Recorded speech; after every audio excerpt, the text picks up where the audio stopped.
కార్తీక పురాణం 15వ అధ్యాయం. జనక మహారాజు వశిష్ఠ మహామునితో ఇలా చెప్తున్నాడు. జనక, కార్తీక మహత్యం గురించి ఎంత వివరించినను తనివి తీరదు, పూర్తి కాదు. కానీ మరి ఒక ఇతిహాసం తెలియచెప్పేదను, సావధానుడవై ఆలకింపుము అని ఇట్లా చెప్పసాగాను. సరస్వతీ నది తీరమందు శిథిలమైన దేవాలయం ఒకటి కలదు.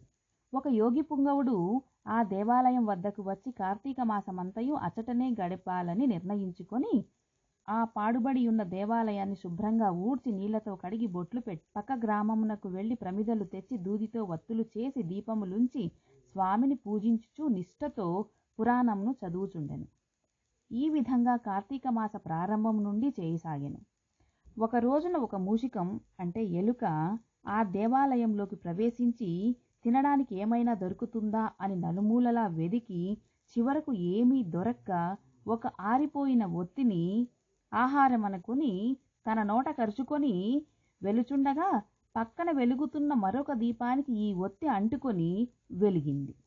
అట్లా శివాలయంలో ఆరిపోయిన వత్తి ఈ ఎలుక వల్ల వెలుగుటచే దాని పాపములు హరించుకుపోయి పుణ్యము కలిగినందున వెంటనే దాని రూపం మారి మానవ రూపంలో నిలబడెను. ధ్యాన నిష్టలో ఉన్న యోగి పుంగవుడు తన కళ్ళు తెరిచి చూడగా పక్కనొక మానవుడు నిలబడి ఉండుట గమనించి, ఓయి, ఎవరు నువ్వు? ఎందులకిట్లా నిలబడి ఉంటివి అని ప్రశ్నించగా, ఆర్య, నేను మూషికమును.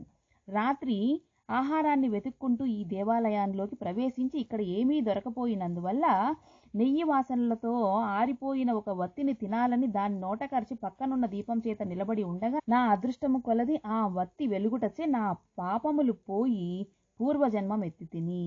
కాన ఓ మహానుభావ, నేను ఎందుకు ఈ మూషిక జన్మ ఎత్తవలసి వచ్చిందో దానికి గల కారణమేమిటో విశదీకరింపుము అని కోరెను. అంత యోగీశ్వరుడు ఆశ్చర్యపడి తన దివ్య దృష్టితో సర్వమును తెలుసుకొని, ఓయి, కిందటి జన్మలో నీవు బ్రాహ్మణుడవు. నిన్ను బాహిల్కుడు అని పిలిచేవారు. నీవు జైనమత వంశానికి చెందినవాడవు.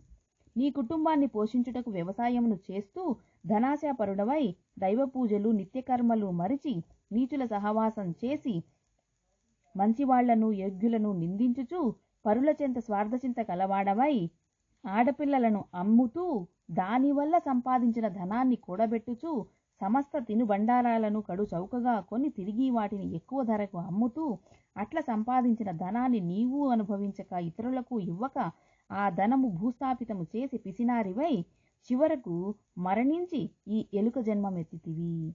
మరణించి ఈ ఎలుక జన్మమెత్తి వెనుకటి జన్మ పాపాన్ని అనుభవించుచున్నావు. నేడు భగవంతుని దగ్గర ఆరిపోయిన దీపాన్ని వెలిగించినందువల్ల పుణ్యాత్ముడవైతివి. దానివల్లనే నీకు తిరిగి పూర్వజన్మ ప్రాప్తించినది. కాన నీవు నీ గ్రామమునకు పోయి పాతిపెట్టిన ధనమును త్రవ్వి ఆ ధనముతో దానధర్మాలు చేసి భగవంతుని ప్రార్థించుకొని మోక్షాన్ని పొందుము. అతనికి నీతులు చెప్పి పంపివేసెను. 15వ రోజు పారాయణం సమాప్తము.